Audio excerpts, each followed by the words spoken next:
ईश्वर का ध्यान। ईश्वर का ध्यान कौन करेगा बताओ? मनुष्य करता है या अन्य पशु पक्षी आदि? नहीं कर सकते। दूसरा वेद का ज्ञान। वेद का ज्ञान कहाँ मिलेगा? मनुष्य को। मनुष्यों की पाठशालाएं हैं, पशु पक्षी आदि की पाठशाला देखिए? नहीं देखिए। वेद का ज्ञान यहाँ प्राप्त किया जाएगा, लेकिन हमारे यहाँ वेद का ज्ञान नहीं दिया जा रहा। वेद के विपरीत, और वेद के विपरीत होने के कारण ही ये सारी की सारी आपदाएं आज समाज में संकट खड़ा हुआ है। दूसरा क्या बताया? वेद का ज्ञान कहाँ प्राप्त होगा? इस मनुष्य शरीर। सभी पशु पक्षी आदि के पास भी बुद्धि है, लेकिन आपके पास जो बुद्धि की विशेषता है वो अन्यों के पास नहीं। आप बुद्धि से विचार कर सकते हैं, पशु पक्षी आदि नहीं करते, उनको सीमित ज्ञान है। जैसे एक उदाहरण दे देता हूं। आपका बालक यहाँ गंगा पास में ही है, ज्यादा दूर है? पास में ही है ना? अच्छा, वो 50 वर्ष का हो जाए, 40 का हो जाए, यानी युवा हो जाए, लेकिन तैरना न सीखे और गंगा जी में कूद पड़े तो क्या होगा? कभी डूब जाएगा। और गाय का बछड़ा अभी पैदा हुआ है, थोड़ा चलना फिरना शुरू हुआ है और पानी में चला जाए तो तैर के बाहर निकल आएगा कि नहीं? बिना सीखे। परमपिता परमात्मा ने पशु पक्षी आदि प्राणियों को स्वाभाविक ज्ञान उनके जीने के लिए दिया है, और हम मनुष्य जो कहलाते हैं उनके लिए परमपिता परमात्मा ने वेद का नैमित्तिक ज्ञान दिया है। और स्वाभाविक ज्ञान तो है ही, तो बिना स्वाभाविक ज्ञान के नैमित्तिक ज्ञान की प्राप्ति नहीं होती। उनको तैरना नहीं सीखना, हमको सीखना पड़ेगा। ज़बया नाम की चिड़िया है, देखी होगी, छोटी सी है, और उसका घोंसला यानी उसका घर प्रसिद्ध है कि नहीं? देखा होगा, पेड़ों पर लटका हुआ। और कमाल की बात है कि उनके घोंसले में प्रकाश होता है, दीपक जलता है, लेकिन घोंसला नहीं जलता। आपके घरों में ऐसा हो सकता है? कितनी वैज्ञानिक युक्ति उसको दी हुई है परमपिता परमात्मा ने, कि केवल मिट्टी से अपने घर को प्रकाशित कर देती है। कर लेती है कि नहीं कर लेती? लेकिन ध्यान रखना, जैसा घर शुरू में बनाती थी वैसा ही अब बना रही है, और जैसा अब बना रही है वैसा आगे भी सृष्टि जब तक रहेगी तब तक वैसा ही घर बनाती रहेगी। कोई परिवर्तन, और आपके घरों में बस में परिवर्तन हो जाता है कि नहीं हो जाता? नैमित्तिक ज्ञान घटता बढ़ता रहता है, स्वाभाविक ज्ञान अपनी जगह सीमित है। तो गया नाम की चिड़िया को भी स्वाभाविक ज्ञान परमपिता परमात्मा ने घोंसला यानी घर बनाने का दिया है। दिया है कि नहीं दिया? मनुष्य तक जितने भी पशु पक्षी प्राणी हैं वो सब अपने स्वाभाविक ज्ञान पर जीते हैं, लेकिन मनुष्य को स्वाभाविक ज्ञान के साथ साथ नैमित्तिक ज्ञान चाहिए, और नैमित्तिक ज्ञान वेद का है। इसलिए वेद का ज्ञान कौन प्राप्त करेगा? मनुष्य। हाँ जी, दो बातें याद होंगी। ईश्वर का ध्यान कौन करेगा? मनुष्य। और वेद का ज्ञान कौन प्राप्त करेगा? मनुष्य। तीसरा क्या है? यज्ञ का अनुष्ठान। यज्ञ का अनुष्ठान जानते हैं ना? यज्ञ करना कौन करेगा? ये सब जितने पशु पक्षी प्राणी हैं, जड़ भर पदार्थ भी हैं, इनका यज्ञ चल रहा है निरंतर। अभी बताया जा रहा था ना, वृक्ष जैसे ही आम के वृक्ष पर फल आएंगे तो सच बताना, उनकी डालियां ऊपर को तनेंगी या नीचे को झुकेंगी? वृक्षों की डाली से सीखो, फल पाकर झुक जाना। वास्तव में जिसने फल प्राप्त किया है और खास करके विशेष करके मनुष्य जाति में जिसने विद्यारूपी फल को प्राप्त कर लिया है, धन को प्राप्त कर लिया है, वो झुक जाएगा। विद्या में अहंकार नहीं होता।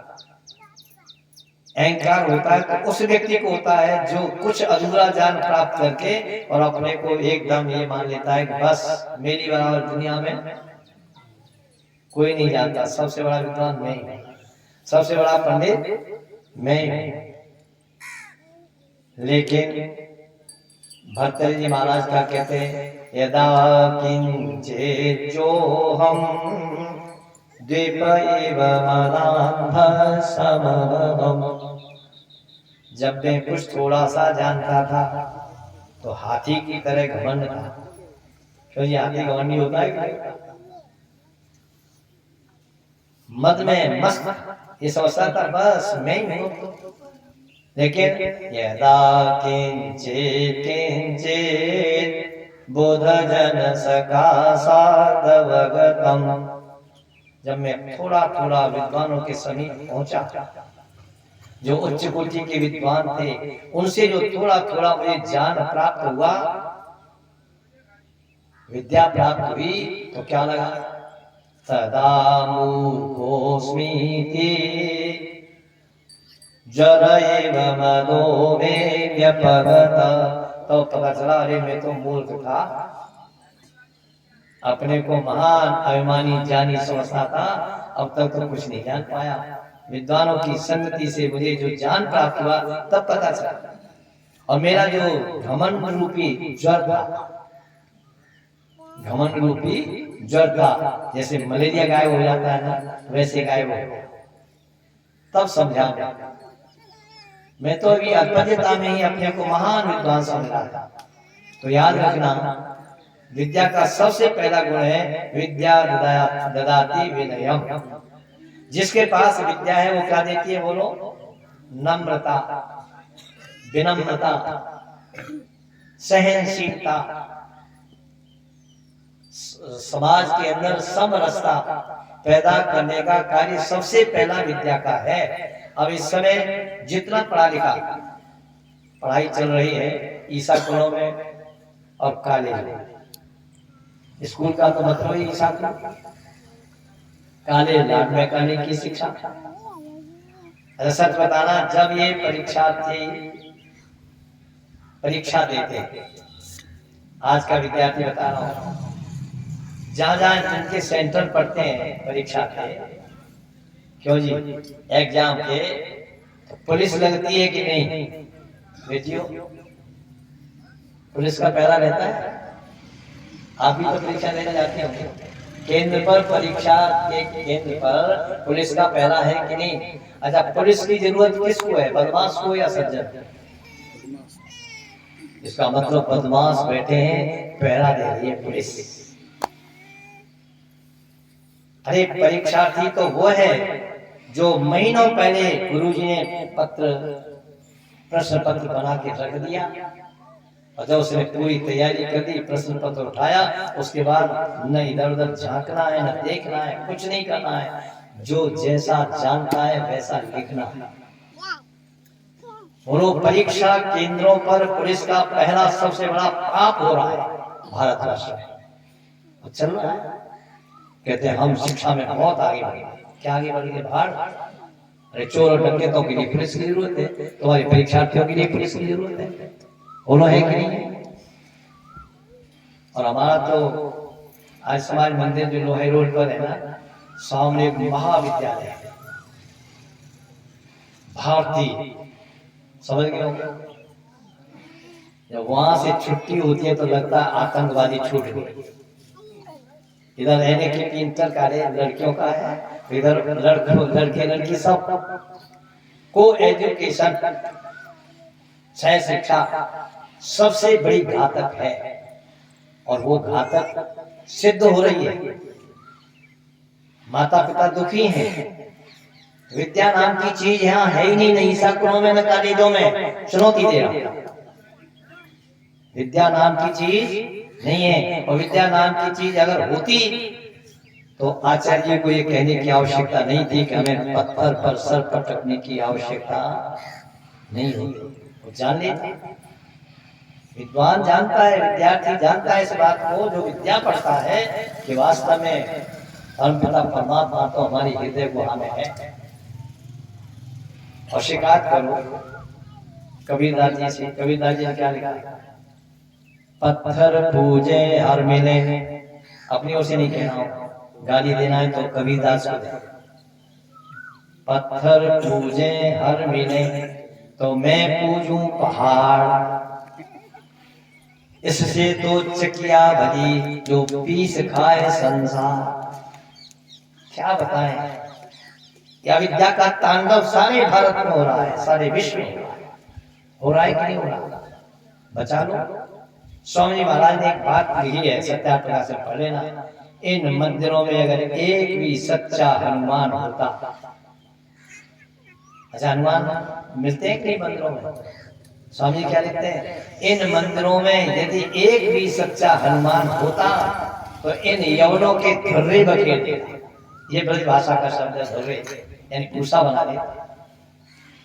स्वामी जी तो मथुरा में पढ़े थे ना, उन्होंने धुर्रे शब्द का प्रयोग किया है। सती जी अगर सत्याप्रकाश पढ़ा हो तो जिन्होंने पढ़ा होगा।